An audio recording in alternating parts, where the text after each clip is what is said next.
امریکہ روس معدنیات کی دولت کے لیے ممکنہ معاہدہ کیا نیٹو کے لیے بڑا خطرہ ثابت ہوگا؟ نیٹو کا مستقبل کیا ہوگا؟ دنیا بھر میں سب سے زیادہ زیر بحث سوال اس وقت یہی ہے۔ صدر ٹرمپ کا یورپی اتحاد سے دفاعی اخراجات بڑھانے کا مطالبہ۔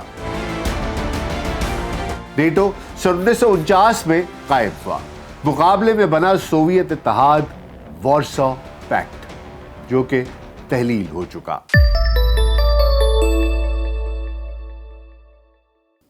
وی ایل سی پوڈ کاسٹ میں ڈاکٹر ناصر بھائی کے ساتھ آپ کی خدمت میں حاضر ہیں۔ السلام علیکم۔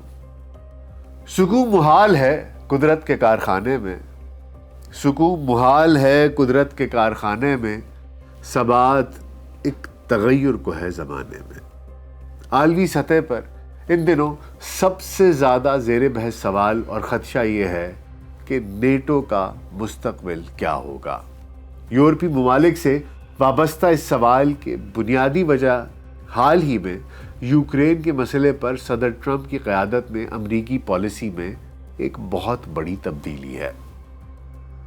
ذہن میں رکھنے کی بات یہ ہے کہ یوکرین کا مسئلہ دراصل نیٹو کے گرد ہی گھومتا ہے۔ کیسے، یہ بھی آپ کو بتائیں گے۔ اور اسی مسئلے نے فروری 2022 میں جنگ کی صورتحال اختیار کر لی تھی۔ سابق امریکی صدر جو بائیڈن کی جانب سے یوکرین کو نیٹو کا رکن بنانے کی حمایت کرنے کے باعث جنم لینے والی اس جنگ کو 3 سال بعد دوسری بار امریکہ کے منصب صدارت پر کامیابی سمیٹنے والے ڈونلڈ ٹرمپ نے بلا جواز قرار دیا۔ ٹرمپ نے یورپی یونین اور سابق امریکی صدر جو بائیڈن کو روس کو اشتعال دلا کر تیسری عالمی جنگ کا خطرہ پیدا کرنے کا مرتکب بھی قرار دیا۔ جیسا کہ میں نے آپ کو بتایا کہ امریکی پالیسی میں یو ٹرن کے بعد نیٹو کا مستقبل دنیا میں سب سے زیادہ زیر بحث سوال بن چکا ہے۔ تو آئیے پہلے آپ کو نارتھ اٹلانٹک ٹریٹی آرگنائزیشن یعنی نیٹو کی تشکیل اور بنیادی مقاصد سے آگاہ کیے دیتے ہیں۔ نیٹو اتحاد سن 1949 میں امریکہ اور کینیڈا کے علاوہ 10 یورپی ممالک کی جانب سے سرد جنگ کی ابتدائی مراحل میں رکن ممالک کے مشترکہ دفاع کے لیے بطور سیاسی اور فوجی اتحاد تشکیل دیا گیا تھا، یعنی کہ اس میں ایک دوسرے کی سیاسی اور فوجی دونوں قسم کی امداد اور ایک دوسرے کے سیاسی اور فوجی مفادات کے تحفظ کو ملحوظ خاطر رکھا گیا تھا، اور اسی کے بارے میں اس کو تشکیل دیا گیا تھا۔ امریکی سرکردگی میں بننے والے اس اتحاد کا بنیادی مقصد اس وقت کے سوویت یونین سے نمٹنا تھا۔ 75 برس سے قائم اس اتحاد کا اولین اور اہم مقصد سوویت یونین کے پھیلاؤ کے خطرے کو روکنا تھا۔ یوں کہا جائے تو غلط نہ ہوگا کہ روس سے مقابلہ اس اتحاد کے ڈی این اے میں ہے۔ دوسری عالمی جنگ میں سوویت یونین بھی ایک فاتح کے طور پر ابھرا تھا، کیونکہ ہارے تو وہ بھی نہیں تھے، جس کی فوج بڑی تعداد میں مشرقی یورپ میں موجود تھی۔ سوویت یونین کی فوجیں یورپ کے مرکز برلن میں پہنچ چکی تھی، اور مشرقی یورپ کے بعد سوویت یونین نے جرمنی کے جن علاقوں پر قبضہ کیا ان پر مشتمل مشرقی جرمنی کے نام سے ایک کمیونسٹ ریاست کے قیام کا اعلان کر دیا۔ برلن کے مغربی حصے سمیت مغربی جرمنی پر دوسری جنگ عظیم کی فاتح افواج یعنی امریکہ، برطانیہ اور فرانس کا قبضہ تھا۔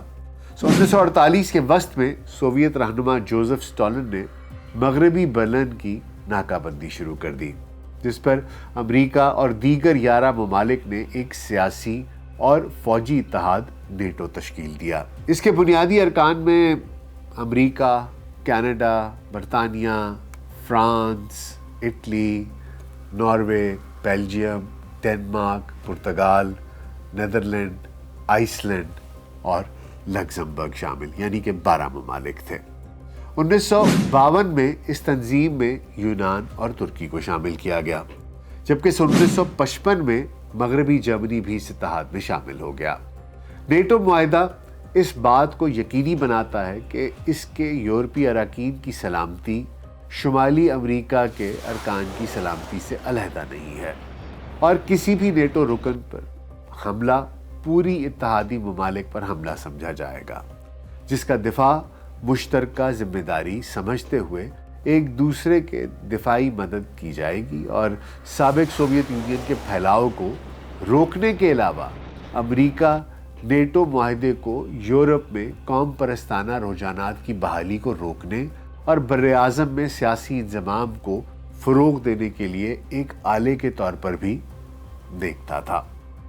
جس طرح کہ برطانیہ اور فرانس، ان کی پرانی دشمنی تھی، اٹلی، جرمنی، اسپین، تو امریکہ یہ نہیں چاہتا تھا کہ یورپ میں دوسری جنگ عظیم کے بعد پھر دوبارہ کوئی اس طرح کی صورتحال ہو کہ یہ ایک دوسرے کے ساتھ ہی لڑنا شروع کر دیں۔ تو ایک یہ بھی تھا کہ ایک سیاسی انضمام جو ہے بر اعظم میں اس کو تشکیل دیا جائے اور اس کی طرف راغب کیا جائے، جو بعد میں ہمیں صدی کے آخر میں، اس صدی کے شروع میں یورپی یونین کی شکل میں دکھائی بھی دیا۔ تو اسی لیے شمالی اٹلانٹک کے علاقے میں استحکام اور بہبود کو فروغ دے کر اپنے رکن ممالک کی آزادی، مشترکہ ورثے اور تہذیب کی حفاظت کرنا بھی نیٹو کے بنیادی مقاصد میں شامل کر دیا گیا۔ اب سوویت خطرے سے نمٹنے کے لیے امریکہ نے نیٹو رکن ممالک میں اڈے قائم کیے، اور اڈے قائم کر کے نہ صرف وہاں بڑی تعداد میں فوجیں تعینات کی، بلکہ ایٹم بامز کو لے کر جانے والے دور مار میزائل اور ہوائی جہاز بھی فراہم کیے، جو سوویت یونین کے مقابلے کے لیے ہمہ وقت تیار رہتے تھے۔ امریکہ نے دوسری عالمی جنگ کی تباہ کاریوں کا شکار معاشی بحران میں مبتلا مغربی یورپ کے ممالک کو مالی امداد دے کر سیاسی استحکام بھی فراہم کیا۔ دوسری جانب 1955 میں سوویت روس نے نیٹو کا مقابلہ کرنے کے لیے مشرقی یورپ کے کمیونسٹ ممالک کا الگ سے فوجی اتحاد بنا لیا، جسے وارسو پیکٹ یا وارسو معاہدہ کہا جاتا ہے۔ گزشتہ صدی کی 60 اور 70 کی دہائیوں میں امریکہ اور سوویت یونین دفاعی طاقت کے توازن کی وجہ سے براہ راست محاذ آرائی سے گریز کرتے رہے، لیکن افغان جنگ میں بھاری نقصان اٹھانے کے بعد سوویت یونین کی بنیادیں کمزور پڑ گئیں۔ 1989 میں دیوار برلن کے گرنے کے بعد کمزور پڑتی سوویت یونین کا شیرازہ بکھرنے لگا۔ سوویت یونین کی سربراہی میں مشرقی یورپ کے دفاعی اتحاد وارسو پیکٹ کی تحلیل کے بعد مشرقی یورپ میں کمیونسٹ حکومتوں کا خاتمہ شروع ہو گیا۔ اس ٹوٹتے بکھرتے سوویت یونین اور اس کے بنیادی حصے روس نے مشرقی یورپ کی جانب نیٹو کی توسیع کو روکنے کے لیے آواز تو بلند کی، مگر کوئی سنوائی نہ ہوئی۔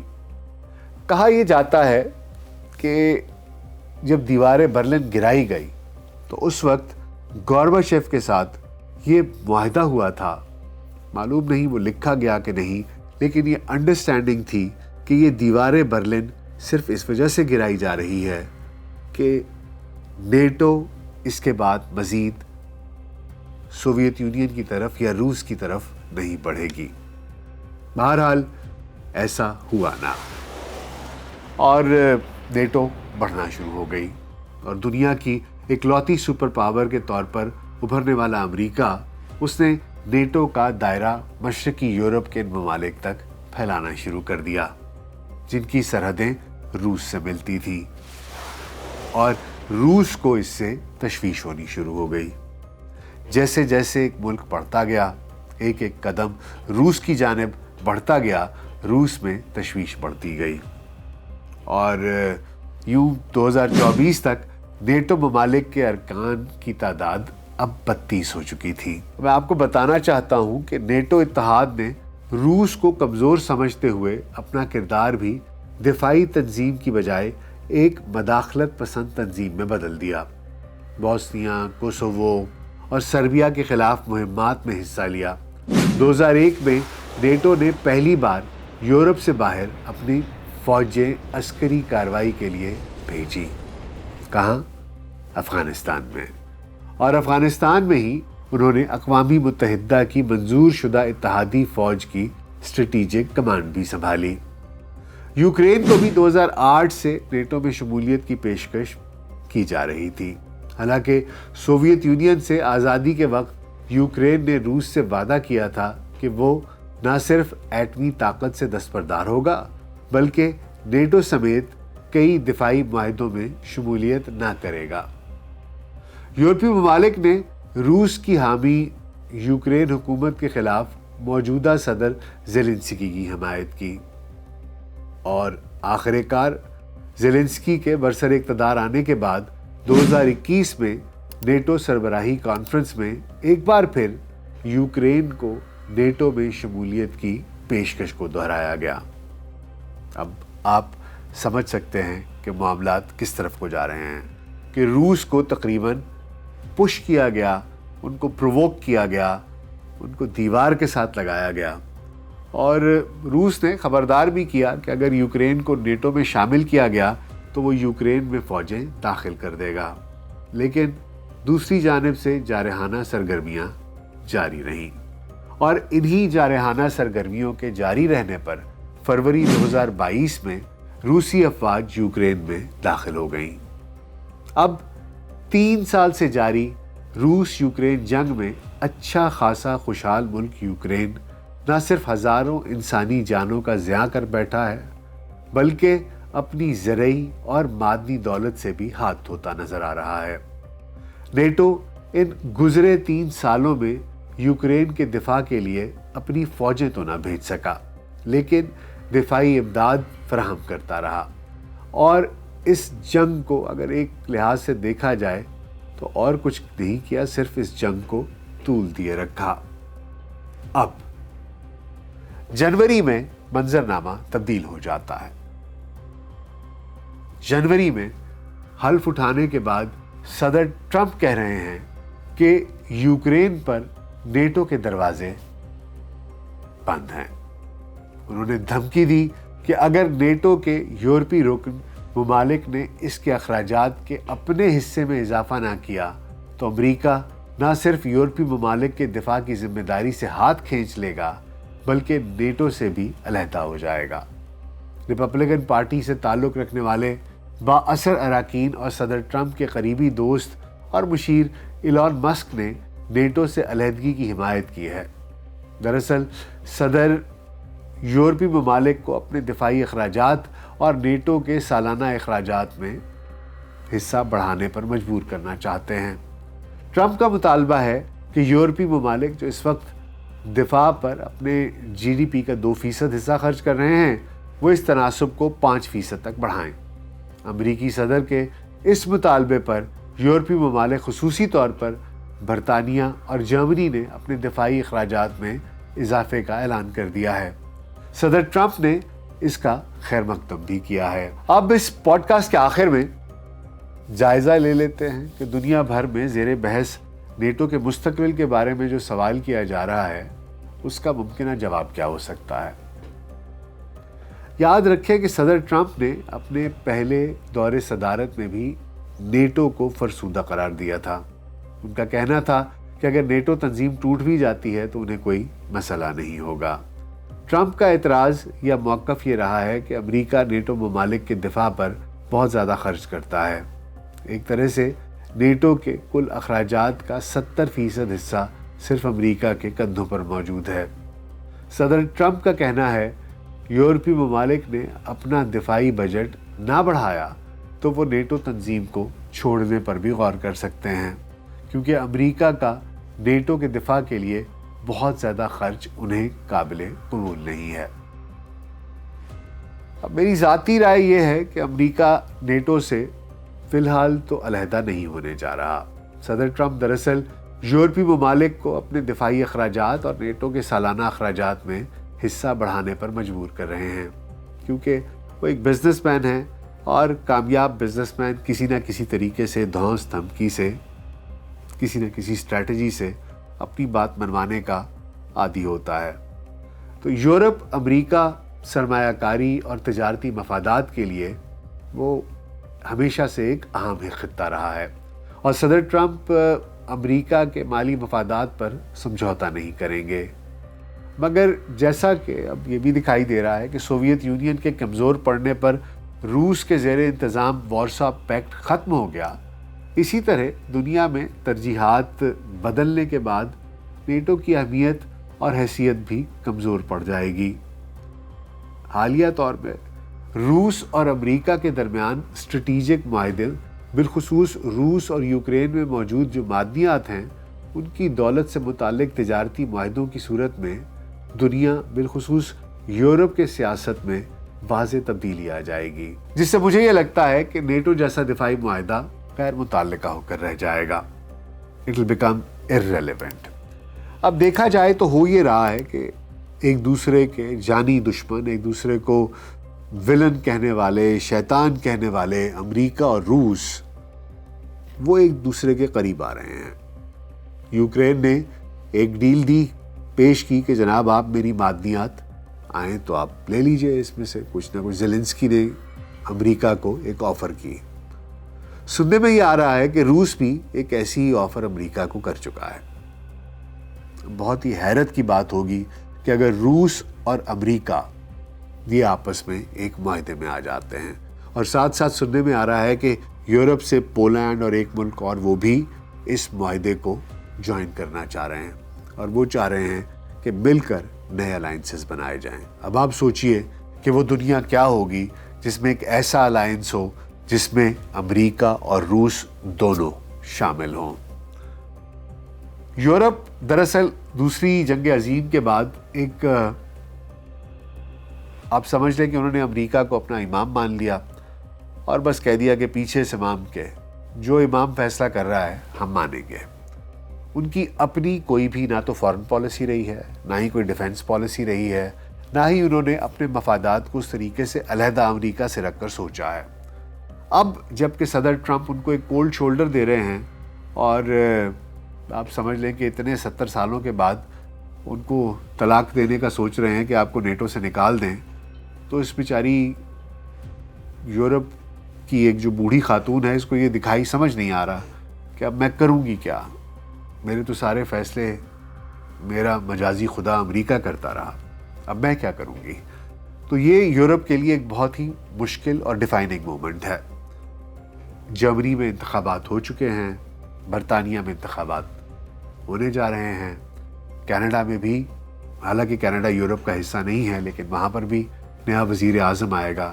میں کینیڈا کو نیٹو کی حیثیت سے دیکھ رہا ہوں، تو یورپی یونین اور نیٹو کے جو اراکین میں پھر کینیڈا ہے۔ مجھے یہ لگتا ہے کہ اگر امریکہ اور روس کی کوئی ایک ایسا پیکٹ بن جاتا ہے، کوئی ایسا معاہدہ ہو جاتا ہے، تو یورپ کو، کینیڈا کو اور جو یہ باقی کا دیگر مغرب ہے، اس کو ری ڈیفائن کرنا پڑے گا۔ کیونکہ مجھے لگتا ہے کہ بہت سے ممالک جو مشرقی یورپ کے تھے وہ اس معاہدے کو جوائن کرنے کی کوشش کریں گے، تو مغربی یورپ اور کینیڈا یہ پھر سے مجھے لگتا ہے کہ تنہا ہوتے دکھائی دیتے ہیں، شاید بہت مستقبل قریب میں نہیں لیکن مستقبل بعید میں شاید کیا ہوتا ہے کیا نہیں ہوتا، کہانی دلچسپ ہونے جا رہی ہے۔ ساتھ ساتھ ایک یہ بھی فیکٹر ہے کہ ٹرمپ کے پاس 4 سال ہیں، 4 سال کے بعد جو اگلا امریکی صدر آئے گا کیا وہ واقعی ان تمام تبدیلیوں کو آگے لے کر چلے گا؟ لیکن تب تک کتنا نقصان ہو چکا ہوگا، تب تک کیا کچھ بدل چکا ہوگا۔ آپ سوچئے، کیونکہ اتنی زیادہ انٹیلیجنس ہے جو کہ ایک دوسرے کے خلاف ہے اویلیبل، چاہے KGB ہو، چاہے CIA ہو، ایک دوسرے کے جو دشمن ہیں وہ جب ایک پیکٹ میں آئیں گے تو کیا تب بھی ایک دوسرے کی جاسوسی ہوتی رہے گی؟ کیا وہ انفارمیشن شیئرنگ ہوگی؟ کیا وہ سب کچھ ختم ہوگا؟ یہ this is going to be crazy times next 2-3 years whatever is going to happen۔ لیکن نیٹو کا مستقبل مجھے کوئی خاص روشن دکھائی نہیں دے رہا۔ مجھے لگ رہا ہے کہ NATO in another 2 to 3 years might become irrelevant and die its own death۔ Europe, Canada, West needs to redefine where they want to go۔ I think America and Donald Trump are doing what they think is right and is good for their country۔ وہ کوئی baggage لے کر، financial baggage لے کر نہیں چلنا چاہتے۔ وہ کہتے ہیں کہ میں تمہارا بوجھ کیوں اٹھاؤں، تمہارا بوجھ ہے، تمہارے دفاعی اخراجات ہیں، تم اٹھاؤ، میں کس لیے اٹھاؤں، اور اگر کسی اور ملک کی دفاع کرنی ہے تو اس میں بھی تم اپنا حصہ خود ڈالو۔ تو یہ تھی میری my 2 cents about نیٹو، میرے کچھ جو بھی میرا پوائنٹ آف ویو تھا۔ آپ کا اس بارے میں کیا خیال ہے؟ کیا نیٹو قائم رہے گا نہیں رہے گا، یورپی یونین کا کیا رد عمل ہوگا، کینیڈا کا کیا رد عمل ہوگا، اور کیا یہ جو امریکہ روس بھائی بھائی والا سین بننے جا رہا ہے، آپ کا اس بارے میں کیا خیال ہے؟ اس کے بارے میں ایک علیحدہ پوڈ کاسٹ کروں گا، لیکن ان باتوں کے بارے میں آپ کا کیا خیال ہے مجھے رائے میں ضرور بتائیے گا۔ خیال رکھیے گا، شکریہ۔